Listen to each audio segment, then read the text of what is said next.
Assalamualaikum warahmatullahi wabarakatuh. Apa kabar sahabat Pendidikan Pecangon yang dirahmati Allah? Jumpa lagi bersama saya di channel Pendidikan Pecangon, bersama saya Gunadi Widin Nur Cahyo. Dan insya Allah pada episode ini kita akan melanjutkan pembahasan sebelumnya tentang filosofi layang-layang. Nah sahabat Pendidikan Pecangon, sebagaimana yang saya sampaikan di episode sebelumnya, bahwa dalam permainan layang-layang ini kita akan membahas 8 nilai kebijaksanaan ataupun 8 nilai karakter yang bisa memberikan manfaat buat kita.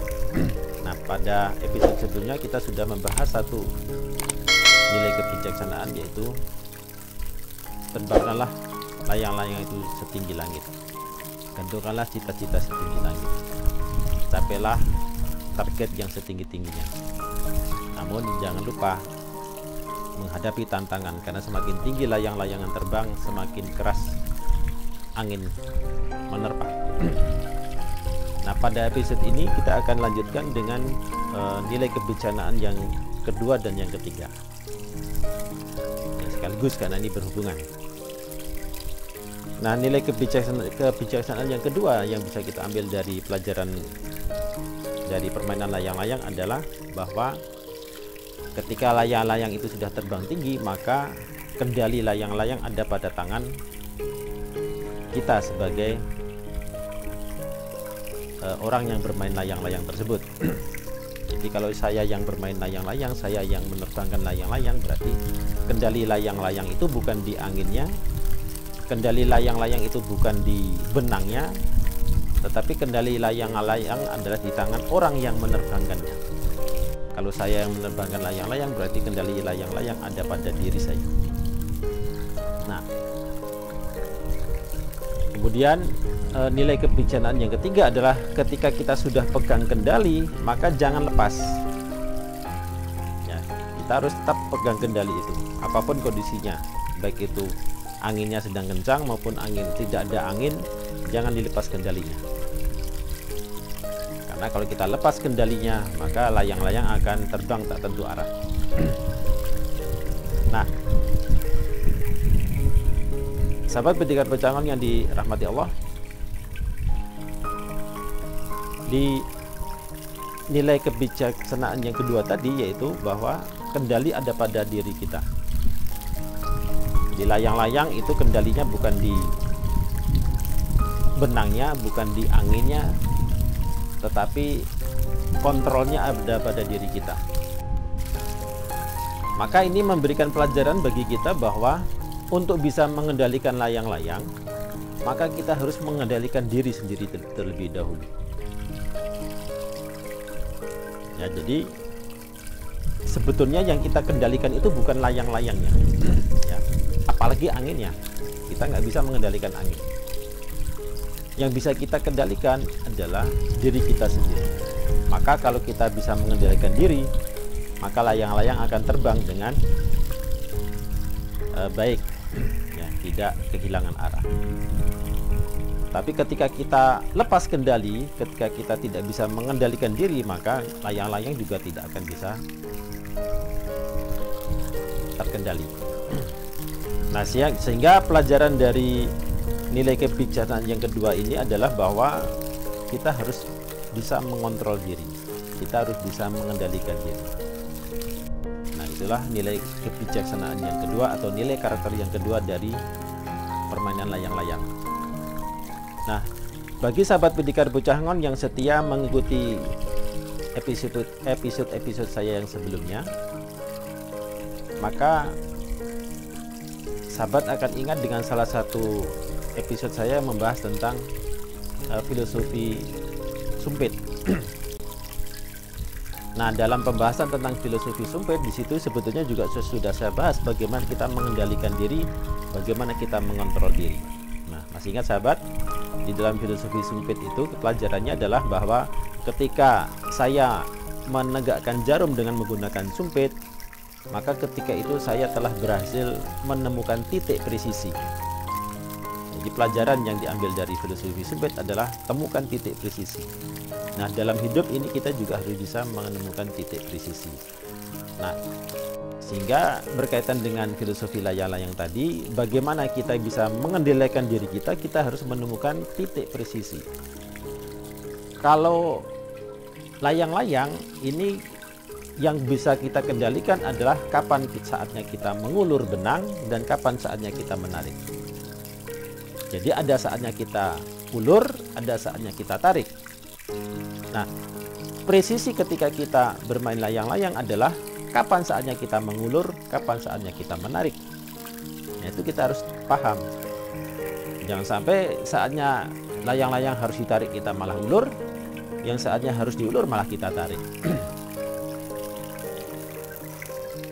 Nah, dalam hidup kita juga kita akan banyak menemukan kondisi-kondisi di mana kita harus membuat satu pilihan. Apakah kita harus mengulur ataukah harus menarik.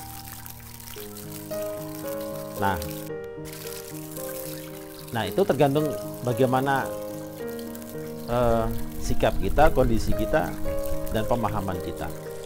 Nah, kalau kita kaitkan dalam kehidupan kita, ya, salah satu contohnya adalah ketika kita berurusan dengan hal-hal yang duniawi, maka kita saat itu kita perlu mengulur. Menarik. Ya, jadi kalau hal-hal yang berkaitan dengan duniawi, kita mungkin harus banyak menarik. Tapi ketika kita berkaitan dengan hal-hal yang berkaitan dengan akhirat, dengan kebaikan, maka kita harus banyak mengulur. Ya, ada tarik, ada ulur. Contoh misalkan sedekah. Nah, kalau kita bersedekah itu adalah saatnya kita untuk banyak mengulur. Artinya apa? Ya, kita keluarkan sebanyak yang kita, ya. Justru dalam kondisi, bahkan dalam kondisi sempit pun kita harus banyak mengulur untuk dalam hal sedekah. Banyak memberi, banyak berbagi. Ya, jangan ketika kita sempit malah kita tarik. Nah, dalam Al-Quran Allah mengajarkan kepada kita bahwa sedekahlah ketika lapang maupun sempit. Nah, justru ketika kita merasa sempit itulah kita harus banyak mengulur. Mengulur artinya bukan mengulur waktu, tapi untuk melepas bagian harta kita, melepas bagian milik kita, melepas bagian yang kita cintai untuk Allah. Nah, itu kalau dalam hal sedekah, dalam hal-hal yang berkaitan dengan akhirat. Tapi kalau bersifat dengan duniawi, kita harus banyak menarik. Ya, menarik artinya menahan. Dan jangan diumbar, jangan dilepas begitu saja, tapi harus banyak kita kendalikan, kita atur, kita tarik. Kalau misalkan kita mau melakukan hal-hal yang bersifat maksiat, tarik supaya kita tidak terlanjur.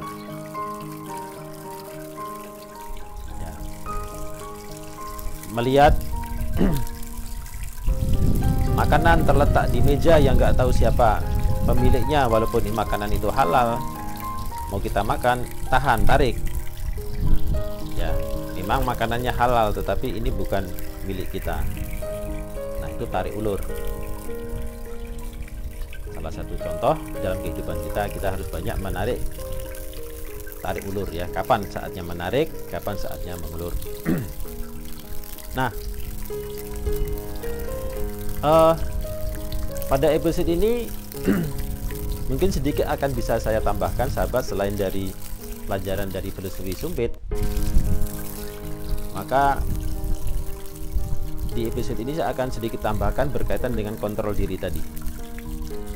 Nah sahabat Bidikari Pecangon, sebagaimana kita tahu bahwa insya Allah dalam beberapa 2 atau 3 minggu ini kita akan memasuki bulan suci Ramadan bagi kita yang memeluk agama Islam. Nah mari kita sambut bulan Ramadan dengan penuh kegembiraan dan persiapan. Nah salah satu persiapan kita adalah memperdalam ilmu tentang ibadah puasa Ramadan. Nah apa nilai manfaat yang bisa kita ambil dari puasa Ramadan? Semua orang tahu bahwa puasa Ramadan itu adalah menahan dari hawa nafsu, menahan dari semua yang membatalkan puasa. Ini pemahaman secara umum. Nah tapi kalau kita mau paham lebih dalam, kita bisa melihat dari sudut pandang yang berbeda bahwa ibadah puasa Ramadan adalah menahan dari, tidak hanya menahan makan minum, tidak hanya menahan hawa nafsu, tapi bisa kita pandang, bisa kita pahami puasa Ramadan adalah menahan dari segala yang halal, menahan dari yang halal, bukan menahan dari yang haram. Nah kalau menahan dari yang haram itu tidak ada istimewanya, nggak harus puasa, siapa saja bisa menahan dari yang haram. Menahan untuk tidak makan babi, menahan untuk tidak makan minuman keras, semua orang bisa dan tidak harus berpuasa, tidak harus beriman, tidak harus dewasa, anak kecil pun bisa kalau menahan yang haram ya. Tetapi kalau menahan yang halal ini tidak semua orang bisa. Banyak orang bisa menahan dari hal-hal yang haram, tetapi menahan dari yang halal ini tidak semua orang bisa, karena di situ dibutuhkan iman. Ya, hanya orang yang beriman yang bisa menahan dari yang halal. Maka yang dipanggil, yang diseru oleh Allah untuk melaksanakan puasa Ramadan adalah orang-orang yang beriman. Hai orang-orang yang beriman, karena hanya orang yang beriman yang sanggup menahan yang halal. Dan harus dewasa, karena kalau menahan yang haram anak-anak pun bisa, tetapi kalau yang menahan yang halal ya memang yang harus sudah dewasa yang disyariatkan atau yang diwajibkan ya. Bagi anak-anak belum wajib ya, bagi anak-anak ya mungkin untuk pembelajaran itu kita biasakan dari kecil. Nah tapi syarat secara syariat untuk melaksanakan ibadah puasa Ramadan adalah yang sudah sempurna akalnya dan beriman. Nah, jadi tingginya nilai ibadah puasa itu karena kita menahan sesuatu yang halal tadi, sahabat Bidikari Pecangon. Nasi yang biasanya halal tak kita tahan. Lauk pauk, tahu, tempe, daging yang biasanya halal kita makan, kita tahan. Hubungan suami istri di siang hari yang biasanya juga halal juga kita tahan. Nah segala yang halal, segala yang biasanya enak ini kita tahan. Maka ini merupakan suatu proses pengendalian diri, sehingga ibadah puasa Ramadan ini merupakan suatu ajang bagi kita yang muslim yang melaksanakannya untuk melatih mengendalikan diri, melatih mengontrol diri. Ketika kita sudah bisa menahan yang halal, apalagi yang haram. Ketika kita sudah bisa menahan untuk makan nasi, menahan untuk minum teh, menahan untuk minum kopi, maka kita akan sanggup mengendalikan diri. Kapan saatnya kita minum, kapan saatnya kita makan, dan berapa banyaknya yang kita makan, berapa banyak yang kita minum. Itulah presisi dalam filosofi sumpit. Itulah tarik ulurnya dalam filosofi layang-layang. Nah, selanjutnya sahabat, nilai kebijaksanaan yang ketiga tadi adalah jangan lepas kendali. layang-layang walaupun kondisi angin kencang. Kadang-kadang karena kita panik, ada juga yang dilepas. Nah, jadi dalam kondisi apapun, angin kencangkah atau angin sedang tidak kencang, tetap harus kita pegang kendali, kita pegang benangnya itu. Nah, begitu juga dalam kehidupan, apapun kondisinya jangan lepas kendali. Karena kalau kita lepas kendali, maka hidup kita akan terombang-ambing ibarat layang-layang yang kehilangan kendali. Nah, jadi ada dua nilai kebijaksanaan yang bisa kita pelajari pada episode ini dari filosofi layang-layang adalah yang pertama, kita harus pegang kendali, kita harus menguasai diri, jangan sampai kita yang dikuasai nafsu, tapi kitalah yang harus menguasainya. Nah, ibadah puasa Ramadan adalah suatu ibadah yang melatih kita untuk bisa mengendalikan diri kita dan menguasai hawa nafsu kita. Jangan sampai kita yang dikuasai hawa nafsu. Kita yang mengendalikan benang layang-layang, bukan benang layang-layang yang mengendalikan kita. Kemudian kebijaksanaan yang ketiga adalah, atau yang kedua di episode ini adalah, jangan lepas kendali, jangan hilang kontrol.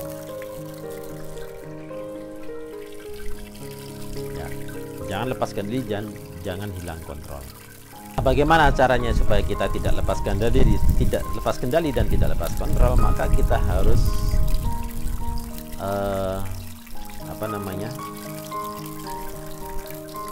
jangan mudah panik.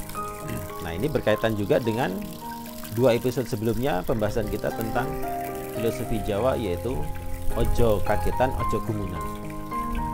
Jadi jangan cepat panik.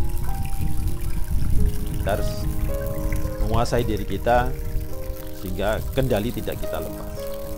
Nah, demikian sahabat Berdikar Pecangon, dua nilai kebijaksanaan yang merupakan nilai yang kedua dan yang ketiga dari filosofi layang-layang yang mudah-mudahan bisa memberikan manfaat untuk membangun karakter kita menjadi karakter yang lebih baik. Nah, sebelum saya akhiri, sudah tiga nilai kebijaksanaan yang kita bahas dalam filosofi yang layang-layang. Yang pertama adalah terbangkan layang-layang setinggi langit, gapailah cita-cita setinggi langit, tapi harus tetap waspada, semakin tinggi cita-cita semakin kencang angin berhembus. Kemudian yang kedua, nilai karakter yang kedua adalah kita harus pegang kendali, self control atau kendali diri. Nah, cara kendali diri menurut filosofi Sumpit adalah temukan titik presisi. Kalau menurut filosofi layang-layang, kita harus tahu kapan tarik, kapan ulur. Kita harus bisa tahu kapan ngegas, kapan kita ngerem. Kemudian yang ketiga adalah jangan lepas kendali. Supaya tidak lepas kendali, maka kita harus selalu tenang, tidak mudah panik, tidak mudah kaget, tidak mudah kagum.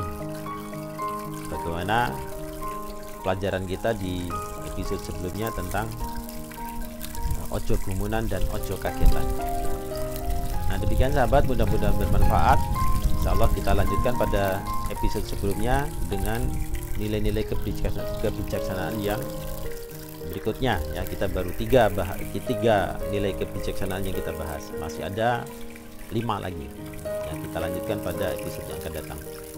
Nah, terima kasih sahabat Berdikar Pecangon yang telah setia selalu mengikuti channel saya, dan mohon juga dibantu untuk share, berbagi kepada yang lain di grup-grup sahabat sekalian supaya channel ini bisa semakin luas tersebar sehingga banyak yang bisa mendapatkan manfaatnya.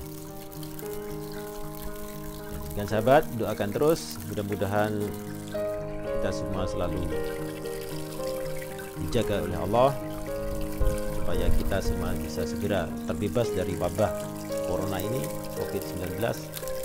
Dan saya doakan semoga sahabat-sahabat Berdikar Pecangon semuanya juga selalu dijaga dan dilindungi oleh Allah Subhanahu wa taala. Amin. Sekali lagi terima kasih dan mohon doanya terus, dan insyaallah kita jumpa pada episode yang akan datang. Saya akhiri pertemuan kita dengan Assalamualaikum warahmatullahi wabarakatuh.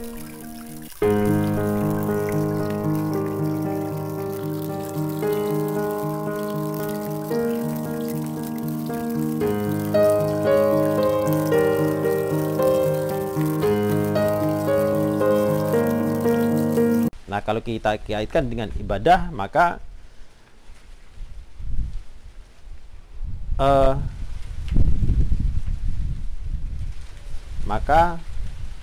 lupa.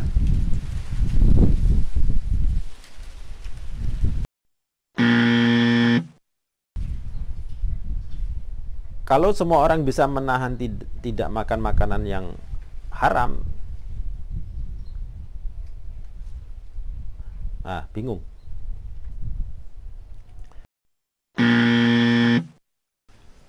Dan saya doakan semoga sahabat-sahabat